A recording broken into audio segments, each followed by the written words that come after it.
Welcome, everyone. Thank you for joining us today.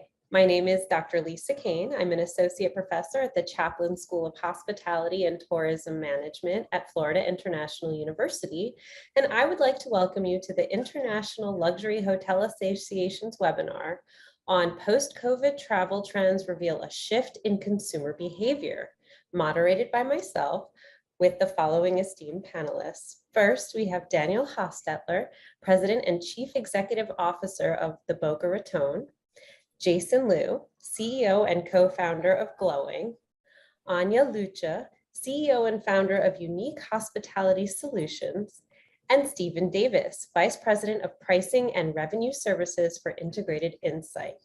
Today's webinar is brought to you by glowing.io, and they would like to briefly tell you about their messaging solutions. Hello, everybody. My name is Jasen Lew. I'm the CEO and founder of Glowing. So first off, I'd like to thank you all for joining us today to talk about post-COVID travel trends and the shift in consumer behavior. Now, some of you may be familiar with Glowing, those who currently use our messaging platform, but for those of you who are not aware of Glowing, I will give a 3-minute overview of who we are and how we can drive tremendous value to luxury properties, especially nowadays where everyone is messaging much more than ever before. So I have 6 slides and one 90-second video to share. So let me just share my screen so I can kind of just jump right into it. Here we go. All right, so Glowing, we offer a guest messaging platform that allows properties and their guests to text one-on-one or to text in groups over popular messaging apps in any language. We like to say that we provide messaging with relevance, personalization, and ROI, which I'll get to in just a second, for globally admired and luxury brands. And some of the logos of our clients are on the screen here. We also have partnered with leading software companies in the hospitality space to provide more meaningful and integrated experience. So for instance, with integration into the PMS, we're able to automatically send a message welcoming the guest to the property, say 20 minutes after check-in. Or perhaps during the stay, you wish to send a broadcast message to all checked-in guests with a certain group code or here for a wedding. You can do that. So with our integrations, we provide a much more enhanced experience. And so with Glowing, not only can we up-level that guest experience, we also can increase ROI per guest and revenue per guest. So we know that at properties that offer messaging, they have a higher guest satisfaction, overall guest satisfaction score than those properties that do not offer messaging, as well as we know that with revenue, 25% at least of all inbound conversations are revenue generating, which is a pretty remarkable number.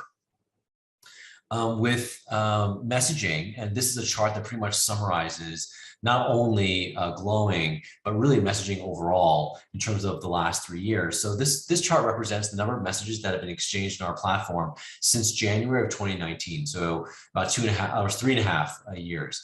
And what this is showing is pre-COVID, we were steadily growing. And then once COVID happened, property shut down, limited occupancy, so we fell off a cliff, right? We hit rock bottom in April of 2020.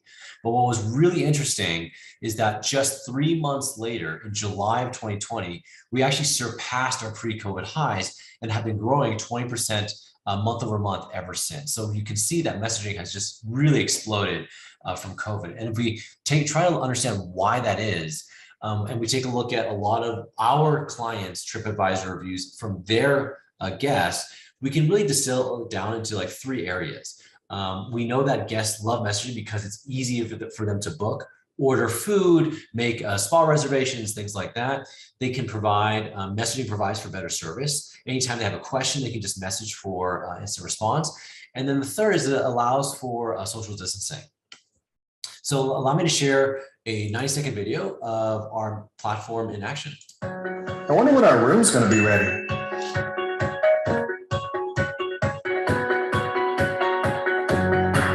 Well, what do you think? This is really nice. Yeah, I know, right?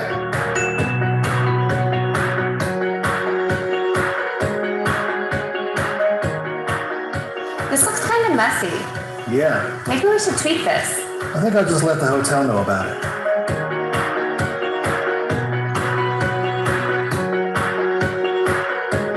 Did you make dinner reservations for tonight?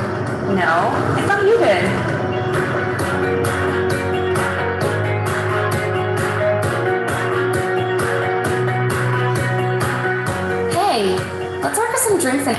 great idea. I am starving. Now, where's that server at?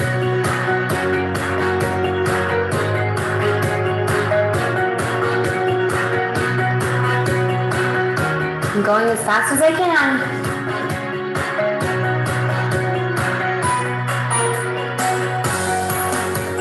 Can you take us to the airport?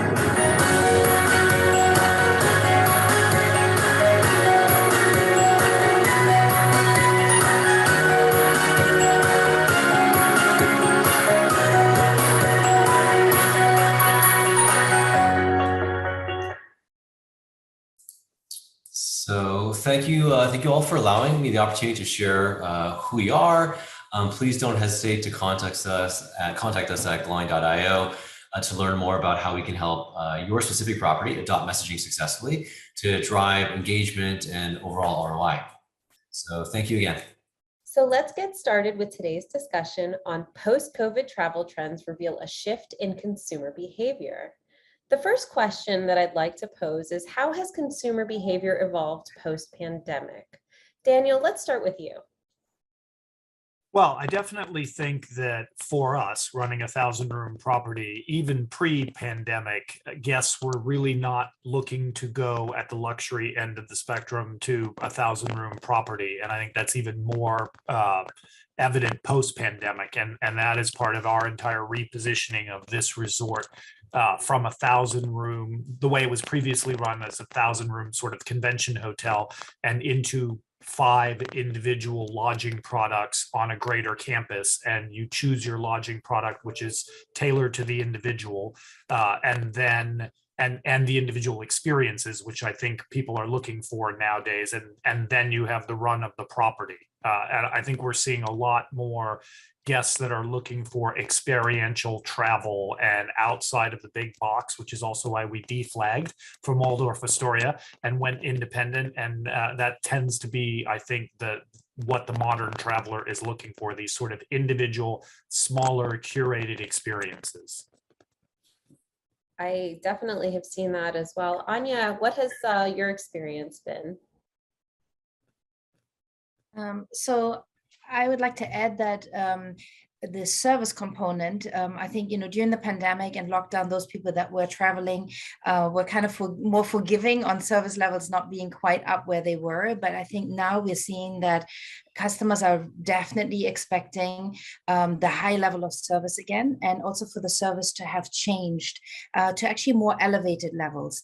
And that is, maybe giving convenience with digital solutions, but then also high touch points in person. And I think those companies or brands or hotels that have planned that during the lockdown period and actually came up with a really good plan of how they're gonna also change their technology in order to now be able to deliver this also for the area where we have a shortage of workforce, to make the workflow for our associates so much more efficient. So that's a core component as well. Totally agree. Jason, what has your experience been? So for me, it's been really interesting. I think just echoing what Daniel and Anja are saying. I think for us, we see that there's really been like an acceleration in a couple of major trends. One is personalization. And then we just see like immediacy is something that people really want. If they want it now. And for this webinar, actually, I was looking at some more recent stats. And just like consumer behavior. So your question was like really about consumer behavior.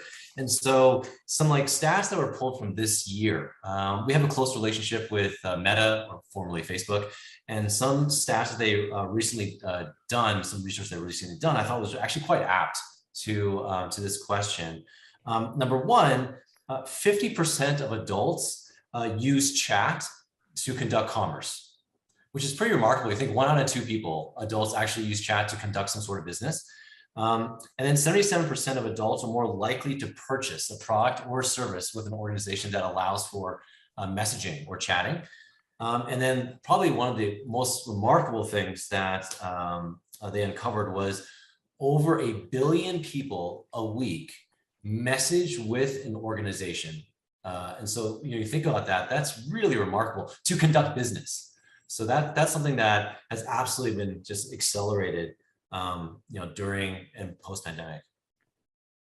So we've heard about experiential services, smaller and individualized properties, elevated services and experiences, high touch points in person, and of course, all of this commerce being conducted via chatting and technology.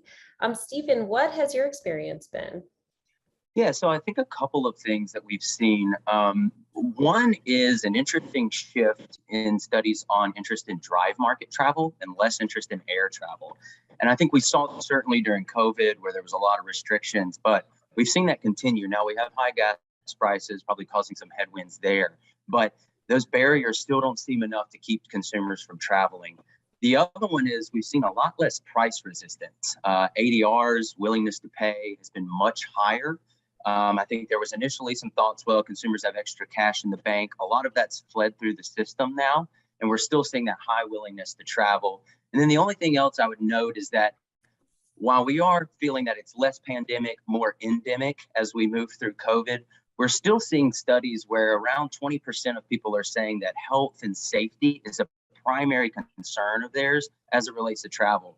This wasn't really necessarily the case pre-COVID. And so you still kind of have to walk that fine line between the messaging around safety and sanitation for that kind of core segment who have really latched onto that, and it's really changed their behavior on an ongoing basis.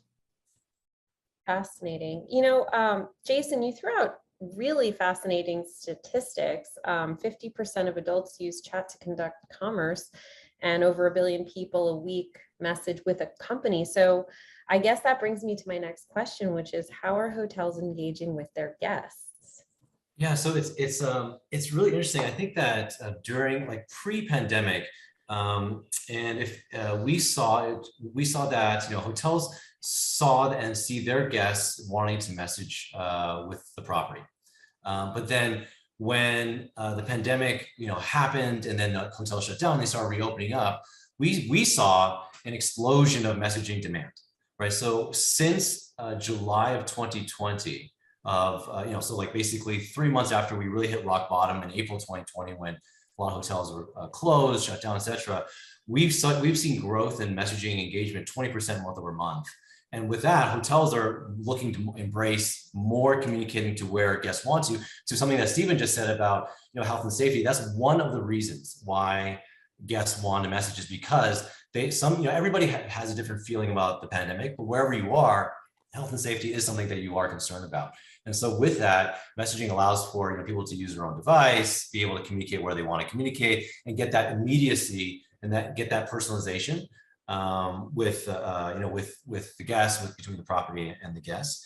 And we're just seeing that it's not just, whereas before we're seeing it's not just like impact on the guest experience, the ROI is actually financial as well. So we see within our platform, whereas before the pandemic, about 25% of all conversations were revenue generating. Now, coming through the pandemic, there's a lot more conversations, up to 50% of conversations, depending on where you are geographically, are revenue generating. It could be things like ordering food by the pool, it could be booking a spa reservation, it could be whatever it is. So we just see that a strong engagement with messaging, and properties are now seeing that there's actual financial ROI with messaging as well. So it's been pretty amazing. That is amazing. Daniel, how are hotels engaging? How is your hotel engaging with their guests? Well, I would agree with everything Jason said. We are at our most basic point, we're using text messaging with the guests, which I think, a lot of hotels were starting to do, to Jason's point, even pre-pandemic. And we're seeing them use it for everything from every request they could possibly make, but it's once they're on property. Our second phase is we're in final beta testing for our own app that we will give you when you make your booking, and it'll be used both pre-stay and post-stay. And also, we're a private club here in addition to being a hotel, so we have 3,000 member families. So the app will be extended to members, and it will allow guests and members to do everything from make those requests to book a chair on the beach or a lounge chair at the pool, or order the food, dinner reservations before they've ever gotten to the property, so they can curate the experience, and then long after, so that hopefully we continue that relationship with them and get them to come back again. That's Amazing. So relationship management, and also obviously customer engagement while on property, before property bookings. Stephen, what is your experience? How are hotels engaging with their guests these days? Yeah, so I think it's a lot of what we just heard. Absolutely. I think the one thing is, as the guests continue to have this expectation around digital, there is that much broader expectation around having some type of a native app that you can interact with. And Jason's spot on around the ROI of being able to do that. We know if guests spend money in advance, that's where you want to get them. You want to get them pre-arrival. You want to get them to book those experiences, to have that commitment to you. And so having that pre-arrival engagement, I think, is really critical for hotels to be able to get the maximum amount of revenue that they can get out of guests beyond just that initial rate. I can definitely see that. Anja, the same question for you. How are hotels engaging with their guests these days? Yes, I agree with everybody on the panel. I think one thing with digital acceleration, to the point that many properties already had done it prior to the pandemic and then the explosion of the need for it. I think one thing to consider is really the implementation. Really plan how you will implement a digital communication platform and really use it to put emotional value enhancers in the guest journey. So when you look at the guest journey, where are the touch points where it really will be very helpful to use a digital solution? And with that, when you plan, also know what technology and functionality is available. So if you have butler service, look for a butler specific module that will help you to enhance, the interactions with the more discerning and affluent travelers. And I think lastly, to know when you plan the guest journey that you also look at your associate journey and make sure, they are at the end of the line and will be making it successful. Guests will adopt it, but the success would lie in how quickly we answer. Are we answering correctly? And digital communication is very different from either email or in person. And so it requires, good communication, buy-in from the associates and training them of how to use the tools. So we've definitely heard a lot about digital solution planning as a means for communicating with guests, which of course makes me think of Generation Z because they're digital natives. So how does Gen Z use these techs and social to communicate? Anja, let's start with you. Yeah, actually, I would love to maybe stay with the associates. I think, obviously we have a lot of new associates that are joining and they are growing up and are native to TikTok and to Instagram. And that's, how they grew up. And surprisingly, actually, many of the Gen Z actually still like in-person meetings. However, I think it's that blended approach of how do we give them tools and communicate also with the associates in a digital environment. I think, many luxury hotels to this day are still doing their onboarding and their training and SOPs all on paper. People come and they get a big folder with all the papers in it. And that is not good because it doesn't address, different learning styles, but it also tells the younger generation that we are not quite, moving in the right direction. And so digitizing the onboarding, digitizing SOPs makes it also much more effective and helps our associates to be communicated with in a much more even flow. I totally agree with you. Daniel, what has your experience been with this? Well, if you would have told me years ago that we'd be using TikTok to do recruiting for Generation Z, I would have never believed you. It's a brave new world, but we also do have a communications app for communicating with our staff. We are very happily at about 85% of our staff are engaged on that app, and it's everything from, it's great that I can send a video out to thank people the day after a large group or a holiday, to posting of the day's special events and where groups are taking place, etc. And then we also use a training app, as Anja said, for everything from the entire SOP manual and the employee handbook is on that app.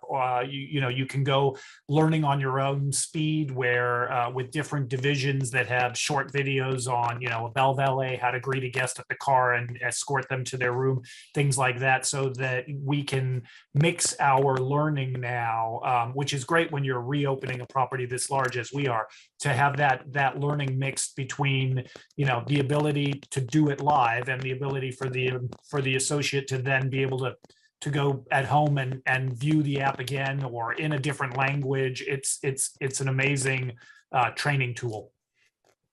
Yes, I can definitely see how these mixed modalities and this blended approach to communication, as Anja so eloquently put it, is a great way to engage with the employees.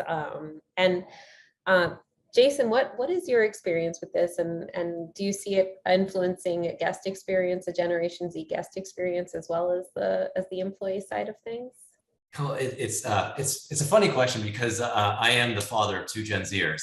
So it's really interesting because I can't remember. I mean, this is anecdotal, but I can't remember the last time they sent an email voluntarily, right? So they are just either talking to their friends in person, or they are on they're chatting, either on TikTok or Snapchat or some messaging platform. So it's either it's one of the email is kind of I'm not sure if that's going away, but it's just really kind of interesting to observe. So I'll kind of say that anecdotally. And then I'll refer back to one of the stats I mentioned earlier on about 50% of adults conduct commerce over chat. With Gen Zers, it's actually closer to 70% plus. So it's actually the majority of them will actually conduct. And I guess in a way, when I look at anecdotally, that's where they spend their time. So it is a new world. That's fascinating. And I'm sure it's going to have implications for how we communicate with guests even more so on property going forward, because if that's how they communicate all the time, that's certainly going to permeate the business place as well. Stephen, what have been your experiences with Gen Z and social and how they use technology to communicate? Yeah, so I think we absolutely see, trifold usage of kind of newer apps. I say newer, but we see a lot of adoption in terms of Facebook and an older generation. But as you kind of go down that curve and you talk to people in research about what social media they use, how they consume media, TikTok, of course, again, is kind of one of those things that I agreed 10 years ago, I would have never assumed it would have even existed. And I think, though, it's a really good point, though, around how you use it to engage with your labor force. So labor is very tight right now, and we are seeing that across the travel industry, no matter what space you're playing in. And being able to leverage that to speak their language, I think, is a great way to engage them, which, of course, the more engaged people are, we know that the more likely you are to retain those people. And I think the other takeaway here is that as you think about not only using those messaging as engagement, but then they're using that same media to take in marketing. So when you ask them about the media they're consuming, it's not just media that they're consuming in terms of leisure and, having fun. It's also that's exactly where they're making decisions around what they're going to do next. Those are the experiences that they're going to go out and try to duplicate. And so I think a lot of people have done a great job of this, but I would reiterate that your marketing strategy has to be very much so integrated with your social strategy. And more, that's not necessarily just paying for paid promotions and doing the Facebook bids for marketing, but it's how do you truly use those channels to engage and build a base and build some type of a following. I think that's going to be really critical, particularly as this younger generation begins to age up into the product. Well, Stephen, that's actually the perfect segue into our next question. You talk about leveraging these media channels to create a marketing message that really inspires generations and customers to really replicate these experiences that you've put out for them. So what experiences do the 21st century travelers want? What are they looking for? Yes, so I think we've seen a recent interest in authenticity, particularly in this younger generation. So they want those experiences to be authentic to the culture, to the heritage of the place they're visiting, particularly as you think about international travel. They want to get involved with the culture. They want to experience it firsthand. They're often very active, more so than probably their parents and their parents' generation. And that's more than just having a fitness center. That's being able to really cater to those types of outdoor experiences and activities. Things like concierge run guides, right? I think, of course, wellness is a huge thing. I mean, wellness has been growing for the last decade. I think wellness is a 700 billion plus market in terms of travel and tourism. But having that authenticity, being able to really experience that culture firsthand. The other thing is, I do think there's still this desire, though, for extravagance. They want to experience something that they don't get in their everyday life. We see these younger generations are much more willing to spend on travel. They want to do. They'd rather do than have, and they tell us that. And so they want to experience what they don't have. A lot of travelers that go to luxury hotels don't necessarily have the luxury experience at home. And so they're looking for something that they want to experience in their lifestyle. They're looking to duplicate what they've seen on social media as they follow influencers, and they want to have that extravagant experience. But I think it harkened back to what someone else said is they want the digital ability, they want that immediacy, they want that touchless, but they still want that personalized connection. They want to be made to feel special. And a lot of times the best way to do that is through that face-to-face interaction. And so, like Anja said, it truly is a blended approach to be able to give them the experiences they want and to be able to talk to them in a way that makes them feel appreciated, encouraged, lifted, feeling like they're in that luxurious environment. There are so many key takeaways from what you've said, but authenticity and extravagance certainly stand out. Anja, what do you think, what experiences do you think the 21st century travelers want? Excuse me. Yeah, sure. I would say, I think what we have seen in the industry over time, and I think this again was also a trend that emerged prior to the pandemic and has been maybe accelerated even more so, is very much what Stem was saying. It went from, a possession-based experience then to an experience. Now we're going into transformative experiences, and it really is that drive for enrichment. I think that's where, lots of the affluent customers are actually really going. So even not just experiences, but really that drive for enrichment and transformative experiences. And so everything that Steve was saying, the experiences that you cannot get, something that broadens your horizons. We also see trips where people actually want to give back and get connected to the local culture even more so. So that sense of place that was mentioned is also really important. And I think on international travel, that experience of something actually more low key, where it is extravagant, but low key of connecting locally. I think that is a trend that we had seen before, but I think has now definitely been accelerated. I agree with you.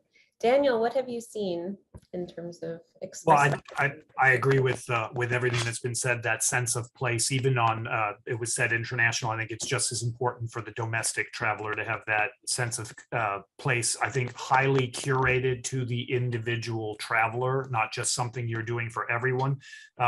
Certainly, the enrichment component and the learning something to learn and take away with them. But I think that the other thing that guests are looking for is that the associates be subject matter experts in their area, right?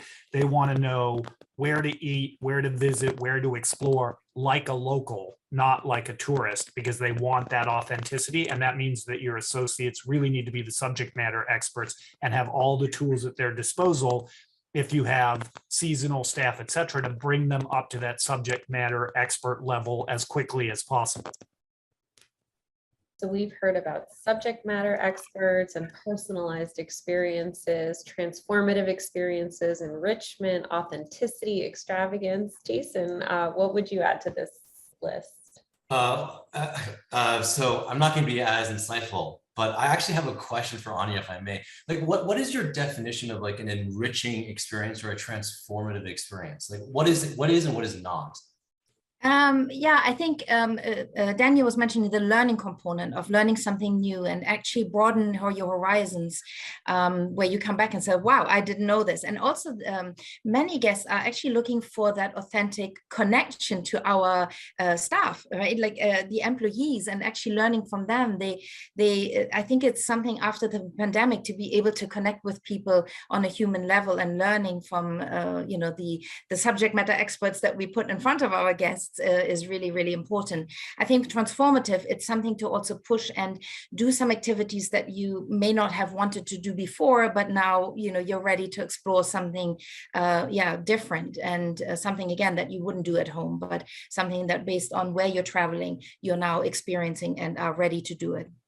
It's really interesting because I think about like, I'm like kind of riffing a little bit here, but like you take a look at the stage of like generalizing human evolution, or like the going through adulthood, right? It's like you go through a stage of wanting or having different things, like Stephen you're talking about, and then the next stage like doing, like then you want to do a lot of different things, and ultimately you want people want to become certain things, like I want to become fluent in a language, or I want to achieve this level of like health or whatever it is. So I'm wondering if like the transformative part of it is really leaning more towards that becoming something that I am not right now, and then like enriching my life in different ways, like if it's health, if it's education, whatever it may be. So it's just really interesting. But anyway, going back to the question at hand. So again, my thing is not as insightful or as thought-provoking, but I just think like what I notice is when like I'm booking and when other people are booking is like flexibility is, I think, even more so. Like I never looked at, can I cancel this hotel, or can I cancel like my flight, or can I get a refund? Can I share? Like, but nowadays with COVID and everything that's happening, that is like one of the first things I look at is how flexible, if like plans have to change, right? And so I think just like flexibility is something that is top of mind for, I don't know if it's 21st travelers or, coming out of this pandemic. I would say flexibility, and we already talked about, just like ease and personalization multiple times, but I'll just throw in flexibility. I think flexibility is certainly key. And I think that also speaks to the personalized aspect of luxury travel as well, because if somebody wants to change mid-course, we're going to facilitate that as luxury experience providers. So that brings me to my final question, actually. And Jason, we'll start with you. What are the new trends in type of stay? Some things that come to mind are leisure or holistic and wellness, which we've definitely mentioned, personalization. What would you say are the new trends in type of stay? Well, I'm also noticing with our clients, and there's, again, just looking at behaviors for myself and our team and friends and such, is, longer stays seem to be something that is being more of a thing. I mean, during the pandemic, just, we stayed, my family personally, we stayed, at a place for over a month. And then, last month, our team, we would get together. But usually when we get together as a team, because we have a distributed team, globally distributed team, we would get together for maybe 3-4 days. But last month we got together for a week. And then next month, we're going to get together for close to a month, because we're able to work seamlessly together. We care about, because of that, we do care about, the core things like Wi-Fi, but also like, are we in an area that's conducive to working?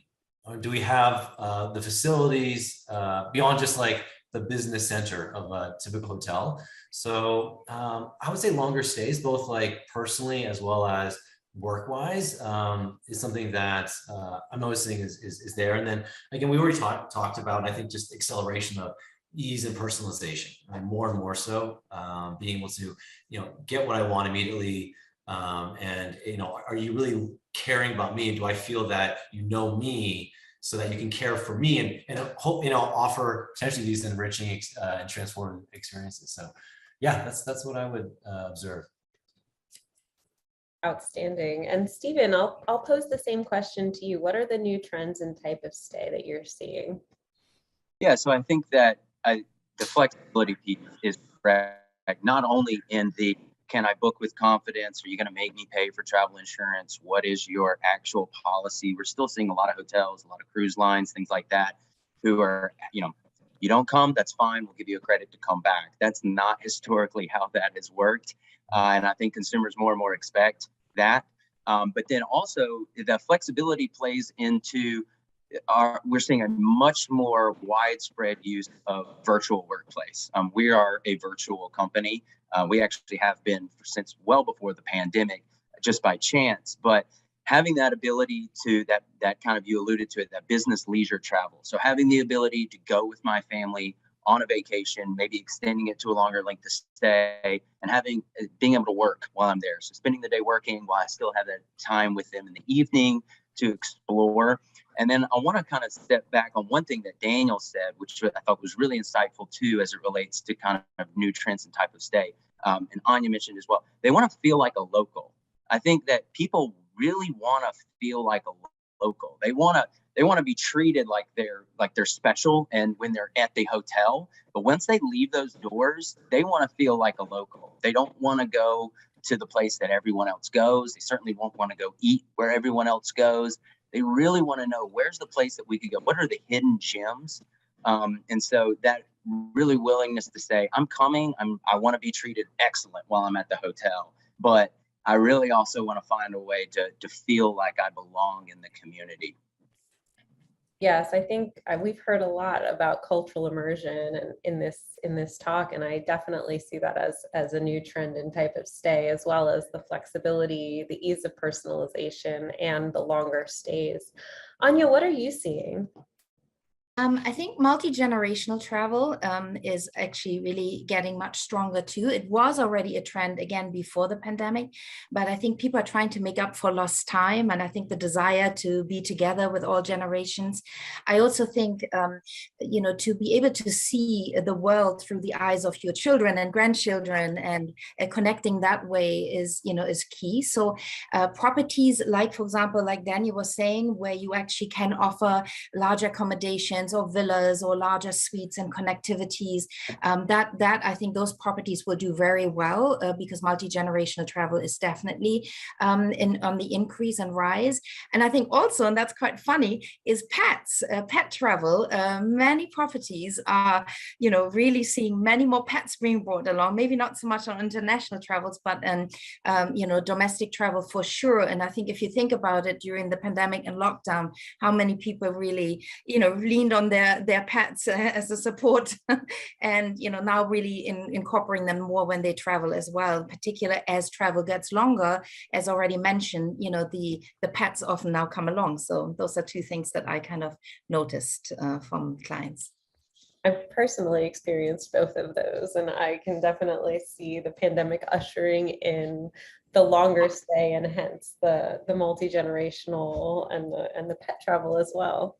Well, Daniel, let's close this question with you. What are the new trends and type of stay you're seeing at the Boca Raton? Well, I think my colleagues beat me to the punch on all of those things. I heard it referred to yesterday as workcation, where people are actually tacking on 2 to 3 days longer of their 2 to 3 day vacation because they can work from anywhere. So I definitely think that is a trend. And I think Anja knows it at our particular property. We put a lot of weight behind this multi-generational travel to the point of we're redesigning the 5 lodging products to be completely different, right? We have an extended stay product. We have a high luxury product that does not allow children under 16 in the building. So that's probably where grandma and grandpa stay. And then we have a younger, hipper beachside product for the younger generation that maybe doesn't have kids yet. And then we've got our new luxury tower that is the family product. And the idea being you pick your product as a multi-generational traveling family, and then you all get together to use the recreational activities of the resort. So we are putting a big bet behind that multi-generational travel being longer than just the sort of post-pandemic pop that you got that nobody's seen each other, so they all want to get together, and that this becomes something that people really enjoy. I am 3 weeks from now, I am traveling with my parents on vacation, and my kids are thrilled to be able to spend, a vacation in Hawaii with grandma and grandpa. So I do think it's a big thing going forward.